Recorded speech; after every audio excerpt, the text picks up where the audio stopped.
Direktur Eksekutif Daerah Walhi Kalimantan Tengah Dimas Hartono mengungkapkan keberadaan Ketua Adat Laman Kinipan Effendi Buhing belum diketahui setelah ditangkap oleh petugas Polda Kalimantan Tengah pada Rabu 26 Agustus 2020.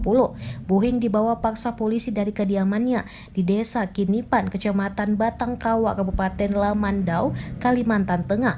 Penangkapan tersebut diduga berkaitan dengan konflik lahan antara komunitas adat setempat dengan PT Sawit Mandiri Lestari. Dimas menuturkan keberadaan Buhing sangat dibutuhkan karena untuk kepentingan pendampingan hukum selama menjalani proses berita acara. Dimas mengatakan komunitas masyarakat adat Laman Kinipan sangat terkejut dengan penangkapan paksa yang dialami Buhing.